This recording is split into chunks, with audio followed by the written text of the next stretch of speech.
If you have ever wondered, should I do a sports residency?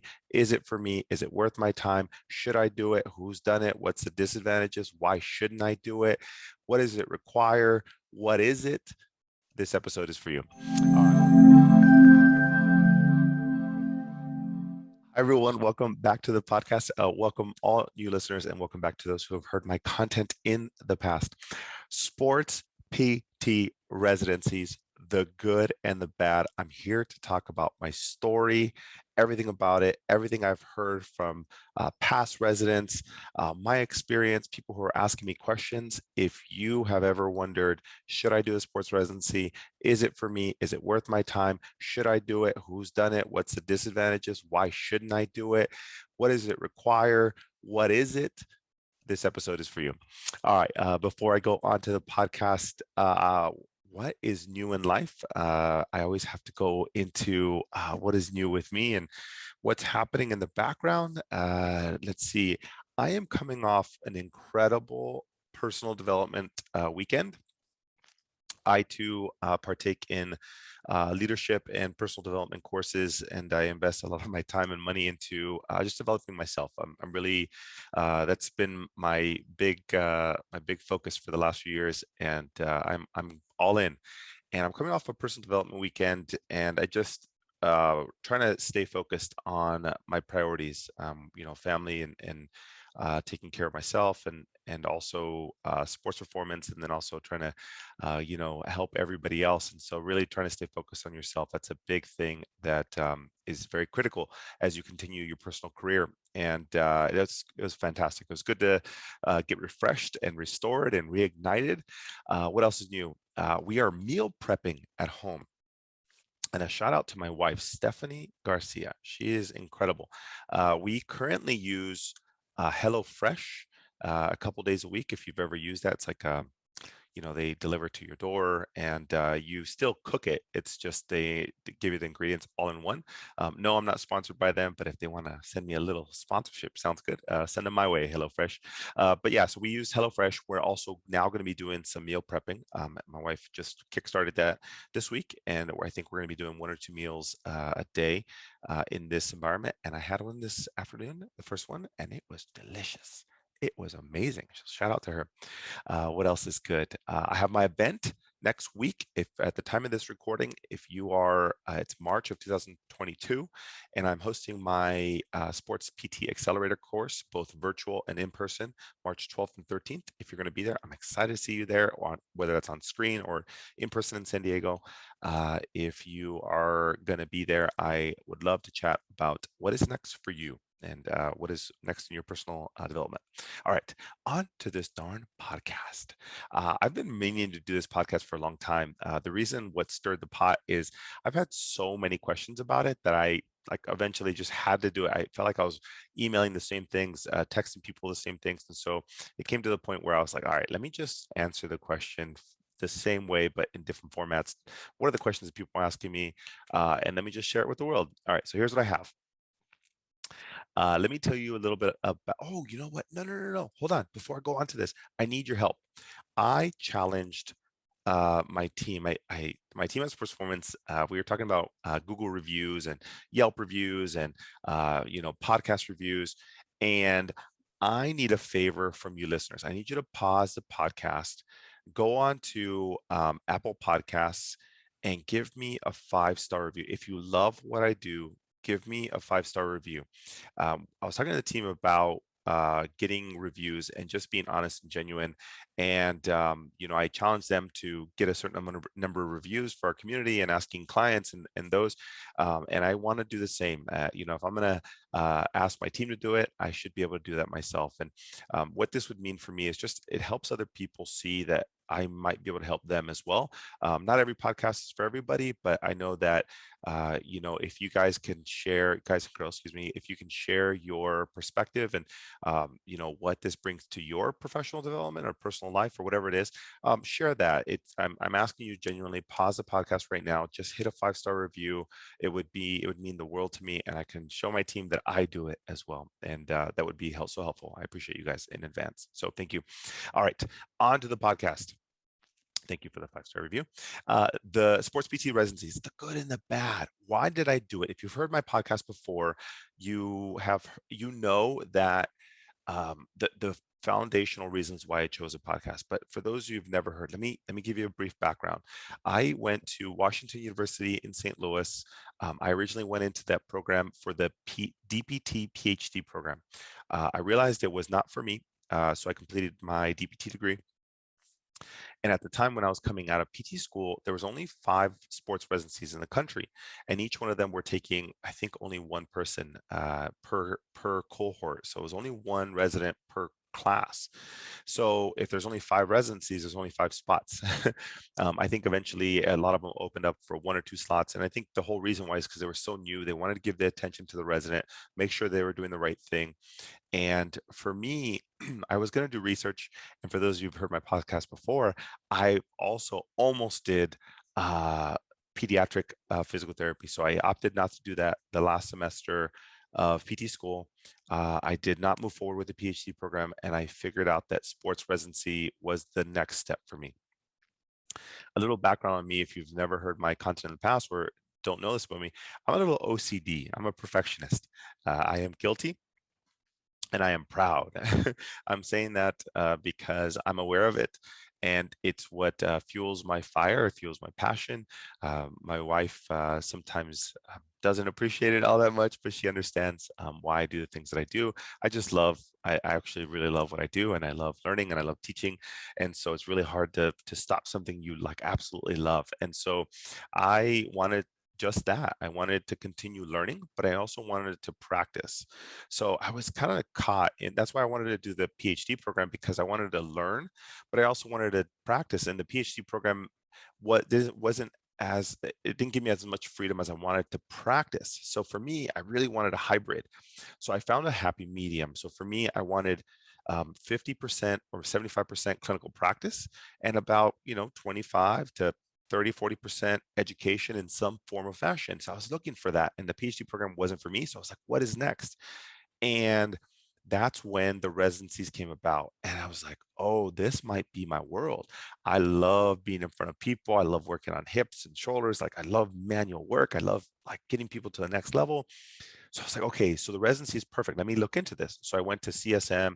I went to several conferences. I interviewed. I called people. I was like, what is this thing? At the moment there was only 5, so we were super competitive. So all of the applicants were going to the same seminars. I went to the sports, the sports section conference in December, and TCC. I did CSM. I did all these courses. I was like, how do I get my foot in the door? How do I know more about this? Is this for me? And then I realized, oh, uh, you actually don't get paid the same as you would in clinical practice. So I was like, oh, I see. I'm already in debt from PT school. Now I also have to take a pay cut. So, that's the things I had to consider. But, I think in the end, my passion, what I wanted to do, I wasn't married. I didn't have kids. I didn't have anything that was connecting me to a specific city or anything else. So I went and applied. I think I applied to, let me see here. I went applied to Delaware, I think USC, Pittsburgh. I think Minnesota was on there as well. I think there was one more. I can't remember off the top of my head. But so I applied, and I had a couple friends and colleagues who were applying at the same time. So we were all trying to compete. And what ultimately drew me to the residency I did was The Ohio State University. But a lot of the other residencies had a mixture of different types of clinical care, different types of residency training. Some didn't have on the field coverage, which has actually intrigued me. That actually intrigued me a lot. I'm not an athletic trainer by trade. I've never been an athletic trainer. I've never even done those. I've never done classes in undergrad as an athletic trainer. But I am married to an athletic trainer. My wife is a athletic trainer and physical therapist, and she told me about her undergrad, and I appreciate it now. I would have done more of that as an undergrad had I known that from the beginning, but I was attracted to it later on. So when I met with these residencies, some of them said, okay, you're going to do more research. We don't have event coverage. We have a lot more clinical care, but we don't have education and teaching in a PT school. So then I realized some residencies are attached to PT schools and some are not. Some are like private practices who have access to local community colleges or schools or universities, and that's how you get the event coverage. And then I went to some that were 100%, clinical care with a little bit of teaching, at a local PT school or whatever it was. And for me, what the deciding factor for me was actually teaching.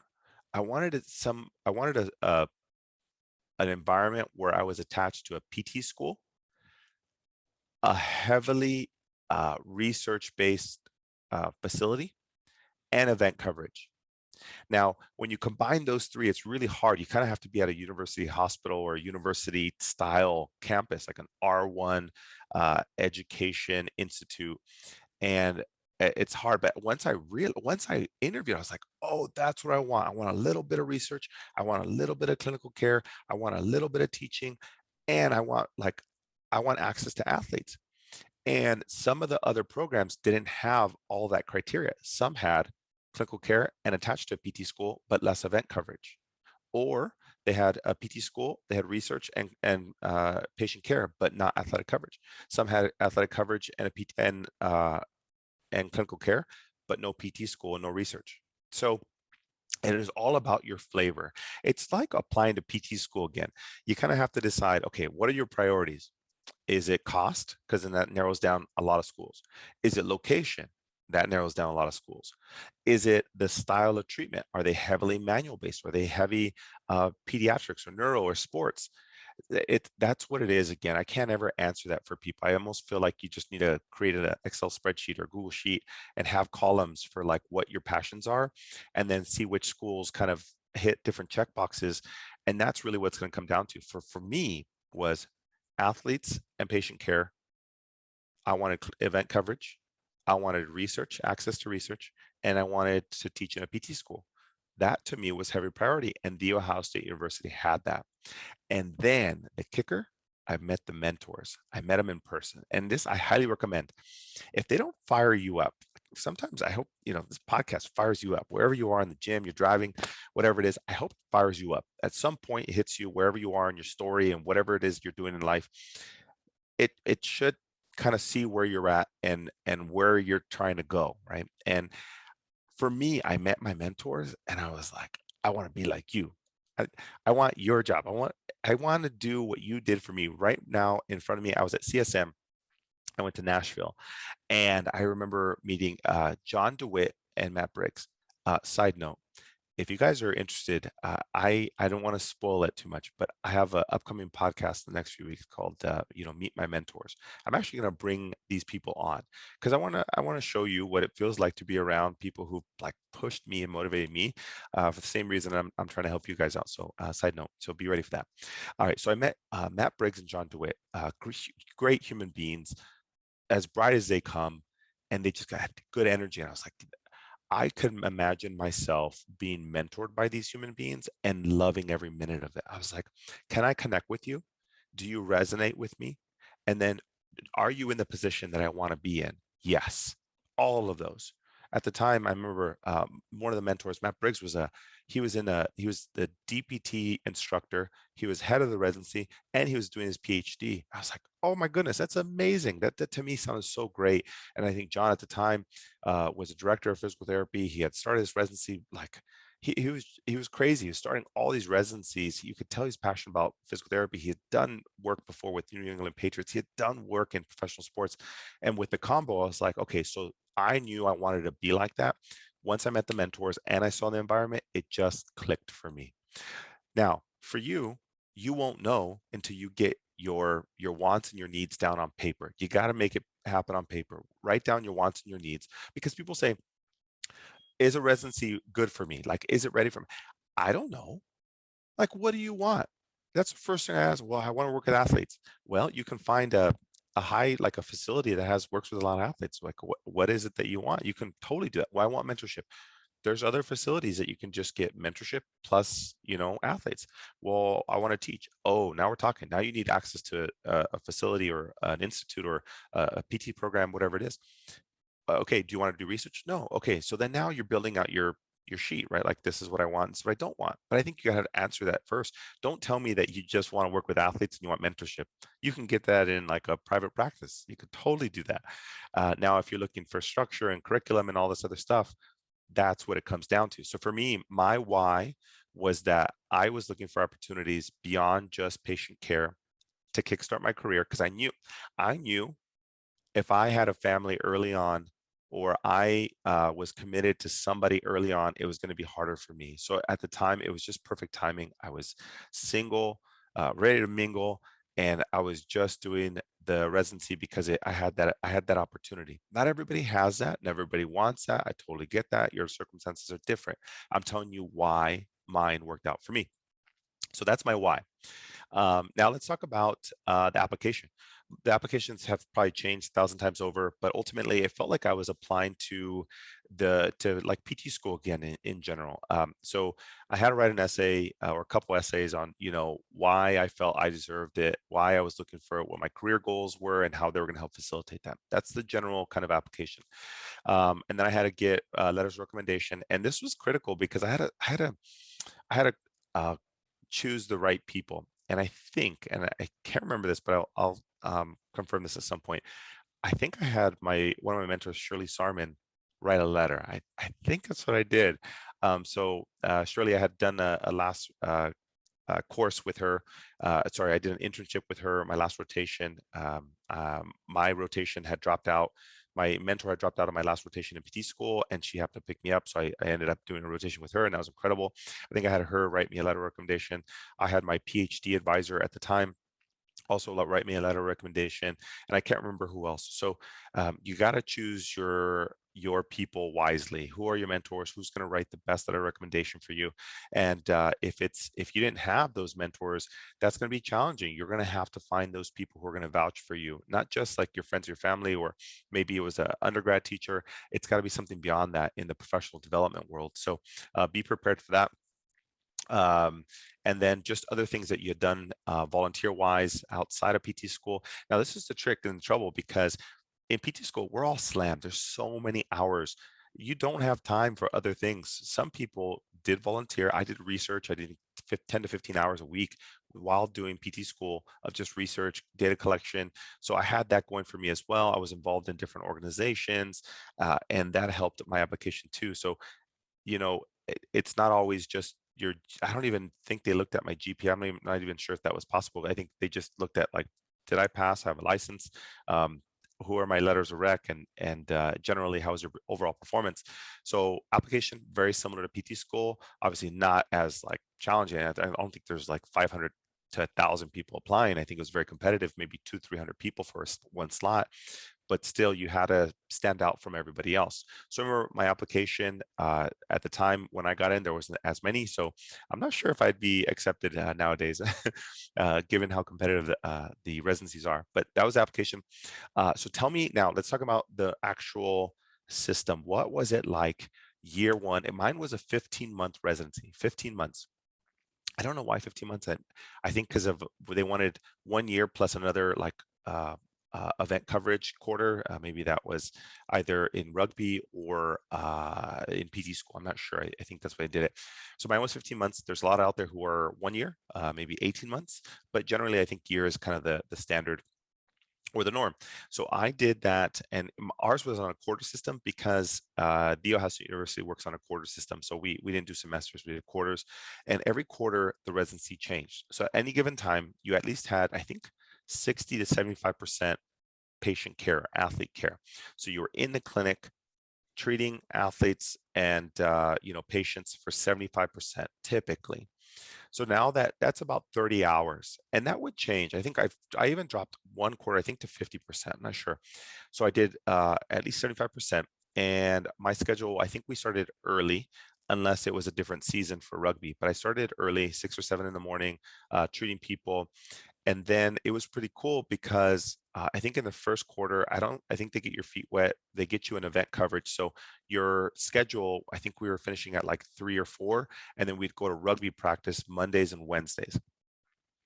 So we'd have event coverage. And so I would be mentored by an athletic trainer, and I think the first few games, it was just observation, kind of feel it out. Here's what's happening.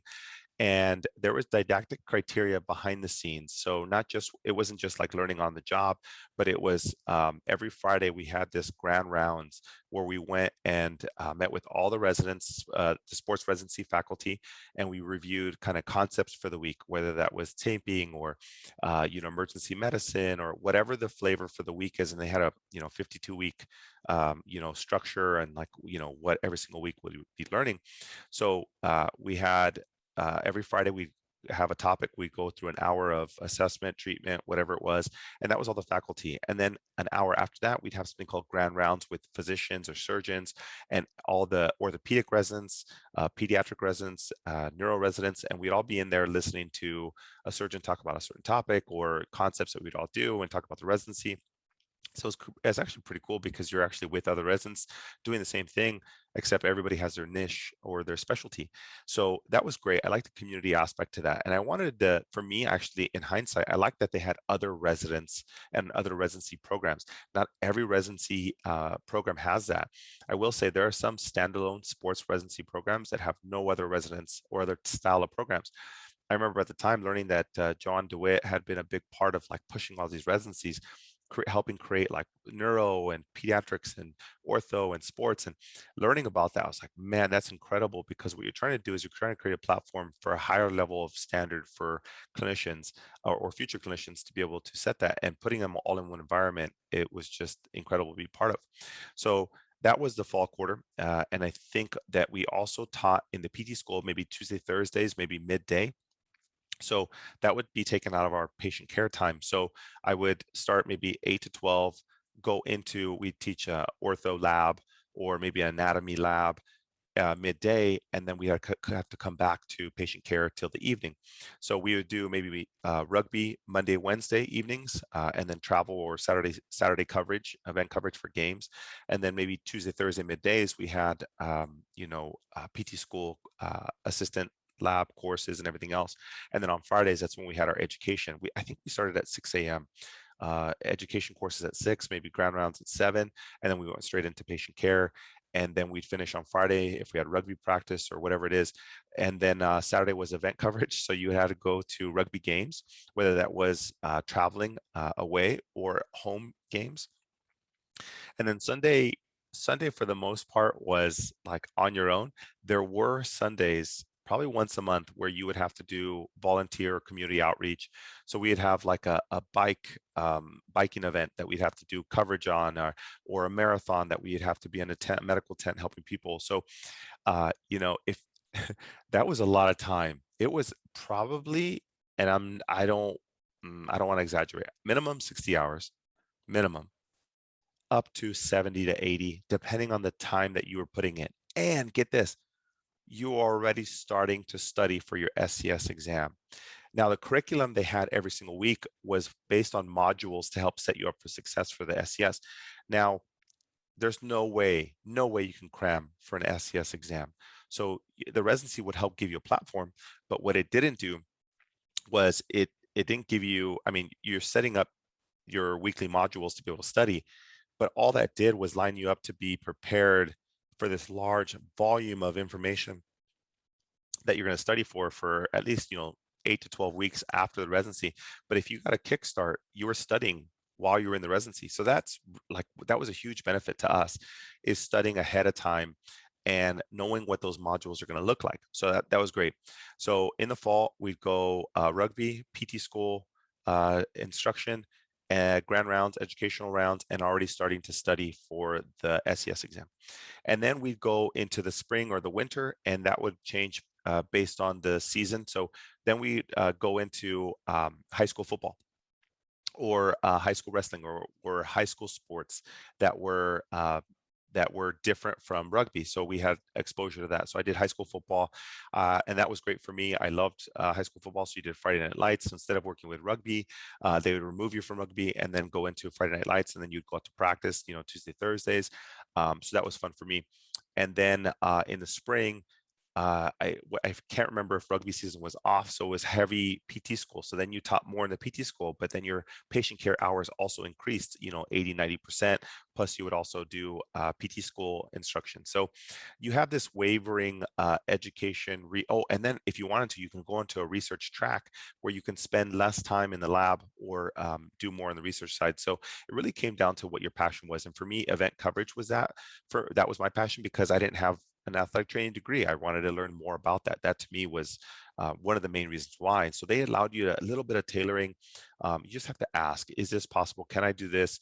What can I do? What about what other hours can I allocate to this? If you want to work more, I don't think there's any reason why they would say no, especially if you're contributing to their company growth and exposing yourself to more so you can put yourself in a position where you're going to be successful as a professional. And then two, to take your SCS exam. And then, we went into the summer. The summer changed because I think a lot of athletes were away from the school. So that allowed us to do more research and more clinical care. But now I remember why they did 15 months. It's because it allowed you to mentor the next residency group. So after the summer, we'd come into the fall. And that's when you had a chance. Now you finished your first year. Now they brought in a new sports resident, and now you were the senior resident mentoring the junior resident. That is why they did 15 months. Now you put all this in place. Now you're helping somebody, you see them. Now you're seeing somebody straight out of PT school or maybe them practicing for a while. Now they're going into residency. Now you're seeing now how you can help them get to that same next level. And that is actually when my brain and my wheels started turning. I was like, I get it now. Now I started teaching. Now that information stuck. I felt like the first year I was just trying to absorb it all. And it was just like leaking everywhere like a sponge. And I just couldn't contain it. And when I started to teach and instruct that junior mentor, I was like, oh, got it. I understand it. So that's why they did it. So in the fall, that's when everything clicked. So if you do a year and they don't have where you're mentoring somebody else, I mean, I get it, but that's for me, that's when it clicked. That's why I enjoyed that last little phase of it. So I see the benefit of this. And just to let you know, I am a big fan of the Ohio State residency. I think it was one of the first, or if not like one of the first two or three. And for me, when I went in, I think there were already two or three residents in. So they already had had people go through that program. And so that's a key factor for you to consider too. Are you willing to be the first? If they're not credentialed and you're the first person, it doesn't mean that you're not going to be seen as accredited, going through accredited program. It's just they have to go through that full cycle, get it accredited, and then you also get that recognition. So it's completely up to you. That's what the quarters were like. That's what the curriculum was like. That's literally what I did on a week to week or month to month basis. What were the hours? Some Fridays we're waking up at 6, Monday through Thursday, pretty much 7 a.m. And Monday to Thursday, late nights, because you had either late night patient care till 7, and then Monday, Wednesdays, you probably went to 7 or 8, depending on athletes.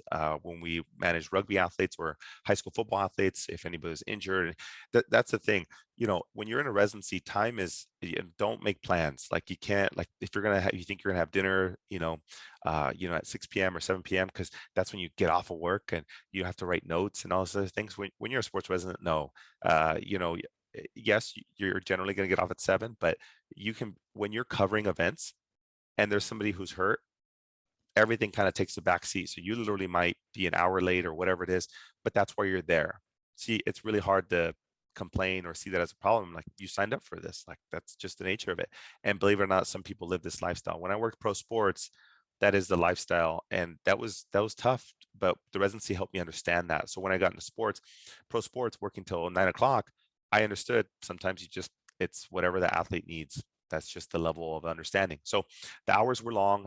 There were some seasons where it wasn't. So like in the summer when there was no students, you had more of a normal schedule. You were off at 7, you had notes and everything else, but you were home by 7:30, 8 o'clock. And then you didn't have the super long weekends with travel and everything else. So you almost had a longer clinical care week, but also you had your weekends back. So it ebbs and flows. So those were the hours. And commitment. It is a huge commitment. If you think that you just want to get your feet wet, this is not for you. Like, you got to commit. This is not like, if you're bringing a family in, or if you're bringing a significant other in, I think you have to. I think you have to front load them, and I think you have to have big conversations about what is going to happen and how big of a commitment this is for you and for them. If you have kids or you have a spouse going into a residency, you need to iron those challenges out now.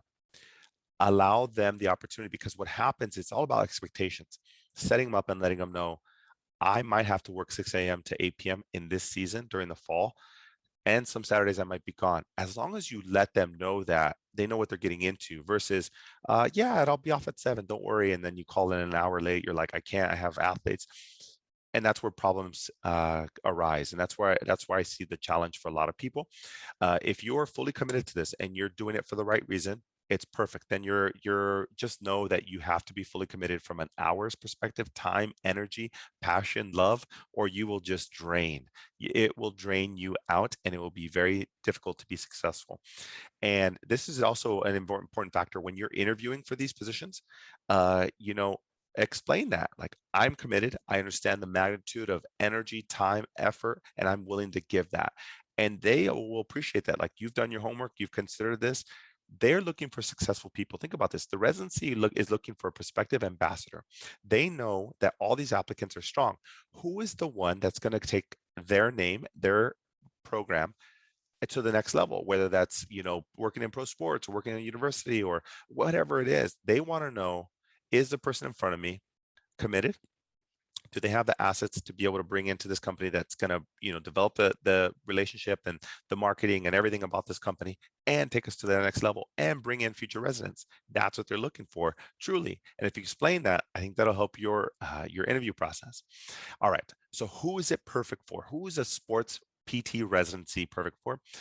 The person who, it doesn't even matter if you're a student or like a new grad or experience. You can be 15 years experience and jump back into a residency. I don't care. Nobody cares. Who is it perfect for? It's the mindset. It's the person behind that. It's not the years of experience. It's not the PT school that you went to. Nobody cares about that. What they do care about is the human being that's going to be placed inside their team and be a future ambassador of their program. So who is it perfect for? The person who is motivated, the person who wants to make a change in this profession, somebody who is not just looking to, treat athletes just to treat athletes. No, it's somebody who is looking to make an impact in their community, in the profession, so their local community and the larger community of physical therapy. Now, you may or may not be in, the APTA or whatever it is. It doesn't mean that you're not willing to. It just means that they are looking for people to be committed to something bigger than just themselves, not just treating people, but helping the profession grow too. So when you are in a sports residency, it's no longer about you. It's about serving a community, huge community of athletes, of patients, of where, if I had to move to, the great city of Columbus, Ohio, I'd never been there. I wanted to learn more. I wanted to immerse myself there. You got to be committed. Know that you're going there for one reason, and that's to serve that community. Now, if you're going to just treat those athletes, they're going to feel that maybe you're just here for the notoriety and, your own personal marketing. Like, that's not what you're there for. You're there to serve their community and improve their program, because they're going to look to you as a resource. Like, hey, we're going to put you through this, but we're also looking to improve. So we're going to seek out your feedback. What are you looking for? So they want somebody who is very passionate about what they do. They want somebody outgoing, somebody who's going to build their program, somebody who's very introspective, somebody who is looking at a lot of self-reflection, improving themselves personally and professionally, improving the program, taking it to the next level, so that the future of the profession continues to grow. Because if you grow, you're going to attract more sports residents, more people want to do these things, and it helps our overall profession be recognized to a higher standard. It doesn't mean that anybody's better or worse doing these residencies. It's specifically for a certain person. And if you're listening to this and you find yourself in what I'm saying, then do it. I mean, it's going to take you a long time to think about it. This is not probably your first. If this is your first time, you need to, like, you got a lot more thinking to do. I wouldn't just make that decision quickly. If you thought about this for the last year, like, just do it. Like, if you love it and you have the opportunity and you're in the financial position to do it, and maybe your family or spouse is on board, and you've had that communication, and you can make it happen, and it's the thing that is missing from a personal development standpoint, I would totally do it. Some of us, it's like an itch we have to scratch. We just like, I've always thought about it. I want to do it. If that's you, then you need to do it. So for me, I had that, and I knew I wanted it, so I just did it. You just got to do it. So what are the advantages? I think that the advantages are, it's going to put you in a different position to understand what you do besides like fixed knees or fixed shoulders. When you understand sports, it broadens your lens. In orthopedic care, it's a very narrow lens in the grand scheme of things. And what I mean by that is, when you look at sports residencies or sports training or working with athletes, I've developed a bell curve approach based on all the experience that I had. I did the residency. I went on to professional sports. I worked for the United States Olympic Committee. I went on to do NFL combine training. I traveled the world professionally as a concierge kind of physical therapist in Europe. I've opened up a practice sports performance physical therapy. From managing all this experience, all this, there is a bell curve approach to handling people, and more so athletes. Here's why. Orthopedic care, I've seen that it's usually from 6 weeks of post-injury or post seeing somebody, usually a primary care or a sports specialist or whatever it is, and you finally get in to see a physical therapist. And that's usually about 6 weeks in, maybe 4. And then insurance or life or whatever it is only takes them about 12 weeks. So you see them from 6 weeks to 12 weeks. Maybe if they're pro-surgical, you see them 3 or 4 months, but then it's a narrow window. What about from time of injury to 6 weeks or 4 weeks? That's a specific type of treatment. And what about people who are 4 months, 6 months, 9 months, 12 months out, or even a year out? Working with athletic trainers, I got to understand what it takes on the 0 to 4 week mark, or even the 0 to 2 week mark, or 0 to 3 day mark. Understanding that managing acute injuries is very different than the orthopedic care. And I think that as physical therapists, we apply this orthopedic brain to acute injury management, to completely different beast.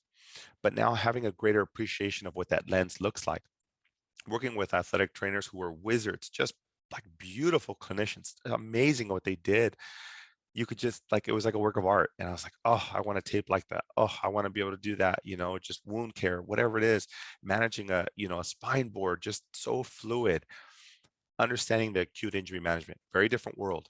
Then you have orthopedic care, and this is where we have like continuing education courses and everything that you're good at, and cupping and massage or soft tissue or taping or whatever Con Ed is very popular nowadays. I think we're all really good at that, but it's broadening the lens to get outside of that and understanding now there's also the strength and conditioning component and a wellness or injury prevention component. Now, as a profession, I think we advocate for that, but it's hard for us to access that because our lens is so focused on using the same methodology in orthopedic care and applying it to the strength and conditioning, wellness, injury prevention side. So that's a different beast. I had the opportunity to work with strength coaches at the United States Olympic Committee and understand what they do on a daily basis and how they program and how they do a whole season. And I was like, how do I insert injury in there? And I started working with them, and I was like, well, the trick is to not get them injured.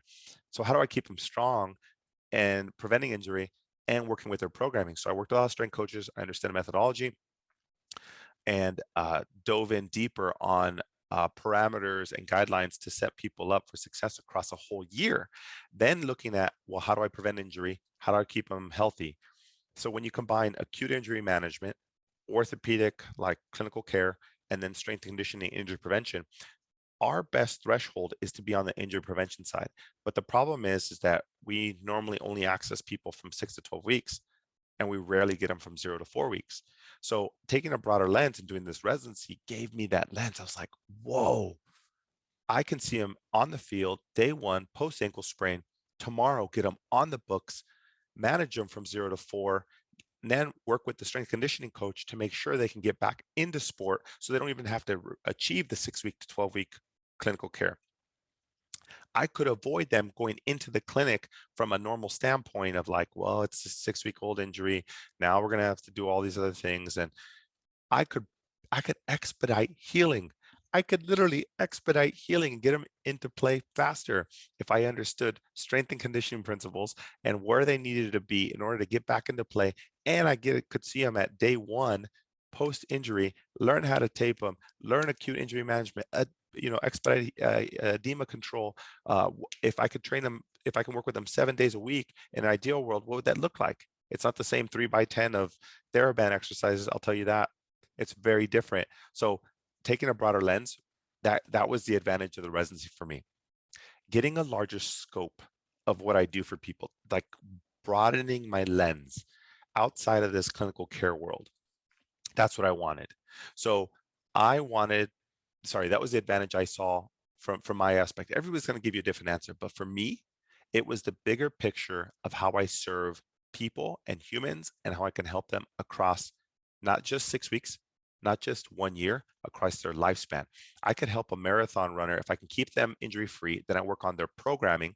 I can understand volume progression for them. I can understand their mechanics because we can do running mechanics, but I can also build in a strength cycle every 6 weeks or every 3 months, build them out, and use their running progressions to not overlap and overload them from a volume perspective. Are they working on long intervals, short intervals? What types of run? How many days a week? Now adding in strength components and help bridge that so I can prevent them getting hurt. But if they got hurt, then I can manage them day one, use acute injury management principles, not even get them into orthopedic care. So the whole goal was to keep them outside of normal orthopedic care. That's what I learned. And in PT school, we're learned like this is the zone that you work in. And I was like, well, how do I avoid getting into that? Because then by that point, it's too late. They're going to miss another in the 6 weeks. Then, the mindset has changed. They're not motivated. They're frustrated. And so I learned that there's a different perspective on how we can treat people. And that framework that was just gold to me. And it's changed my personal perspective on how I work with people and how I develop them. And so that was the advantage to me. Now, what is the disadvantage? I thought about this. I even asked my wife, what was the disadvantage of PT school, or excuse me, PT residency? I think the pay, right? Like, but you got to pay to play. If you've heard my content in the past, I think you have to pay attention. You could easily Google and do all this stuff on your own, but you're not. So you literally have to pay or take a pay cut to like put yourself in a position where you're forced to learn. You are in a position where you are having mentors around you who are pushing you and keeping you. It's just a more efficient way, an expedited way of learning. Somebody's asked me this before. How many years do you think you saved or you did in residency? What would be the equivalent of clinical practice? I think 3 to 5 years. I think what we did in 15 months, mentorship, the long hours, the weekends, like stuff that you would never see unless you were there and you happen to be there, the type of injuries, neck, cervical spine injuries, all these other things, the opportunities, I think it'd be about 3 to 5 years of clinical practice. So one advantage is expediting that, if that's a thing for you. But the disadvantage is, I mean, you're decreasing your pay, but I think that's just part of it. I think you understand that by now. And your time. The disadvantage is the decrease in pay, but then also the time allocation. So if you value, time with your spouse or significant others or kids or whatever it is, you're going to have to give that up. If you don't have any of that, then really it comes down to the pay. But I think it's worth every single penny, or if you're asking me. But if residency is for you, you've heard yourself in this podcast already, just knowing all of this information. So you kind of know where you are. So that's advantages, takeaways. So we've done why I've done it, the application process, what was the quarters like, how many hours, what's the commitment, who's it perfect for, what are the advantages, what are the disadvantages, and putting this together, what are my takeaways and perspective for any prospective applicants? If you're asking me, Chris, is this for me? I can't answer that. What I would say is get a sheet together, start documenting like what is it that you're passionate about, that you want, and are those things, do those opportunities outweigh your current personal path? And if that is for you, then a residency is. But if you're like, no, I'm not really that committed, I'm interested, I just want to see more athletes, I want mentorship, oh, that's a different world. You don't have to do that. I think there's different opportunities. And that's the reason why I'm developing my Chris Garcia Academy, the Sports PT Academy, is helping people navigate where their professional route is. That to me is my passion, because I've had my route and everyone's different. I totally get that, but there's other ways to streamline and get exposure to sports. The sports residency is for specific people, and if you don't find yourself in that world, there's other routes that you can still become a sports expert, become known as a sports specialist, become as that leading expert, get your SCS. If you don't want to do your SCS, get other things and credentials, put yourself in a platform where you're seen as that specialist or that leader in your community, because that's ultimately what it is. We're all fulfilled by something, and I think recognition or your confidence and the skill set you have, being seen by your peers as a leader, as an expert, and like, that's the sports person. Or it's a sports injury, that person should get it. Or there's an opportunity, you'd be that first person. I think that's what you're looking for. That's what a lot of us are looking for, to be known as that. If you're listening to my podcast, you're probably a little perfectionist like me, a little OCD, very, very passionate about your profession and your job and what you do. Then there's other opportunities that you don't always have to do a sports residency. If you don't, great. Come to my seminars, come to my retreats, come to the events, listen to what it is. I'll give you feedback, advice on which direction to go. If you want to do residency, go for it. If you don't, there's other paths, and I'll help you kind of navigate that. So that's my intent. And that's really what my goal has been, developing this company and getting people on that next path. So there you have it. Sports PT residencies, the good and the bad. I hope that helps you wherever you are. If you are joining me for the PT Accelerator next week, I'm excited to see you virtually or in San Diego, March 12th and 13th of 2022. If not, I will catch you on the next retreat. I think my next event is the management of the barbell athletes in April. So I'm excited to see people there in San Diego or virtual. And if you haven't, pause the podcast right now and give me a 5-star review on whatever platform you're on. If you're on Apple Podcasts, give me a 5-star review. Share even if it's just a review, or if you want to put some notes in there, just like, what is it that you gain from this podcast, so other people like you can also learn from that. Just help the future people as well. So thank you for that. Other than that, that is a podcast wherever you are. I know the sports residency has been in the back of your brain. This hopefully puts you in a better position to make the decision that's right for you. I didn't talk about fellowships or anything like that, but just know they exist too. But nonetheless, it's all about what fits your lifestyle and what you want. So I hope that helps. I will catch you guys next week in San Diego. If not, I will catch you guys on the next episode. All right, take care.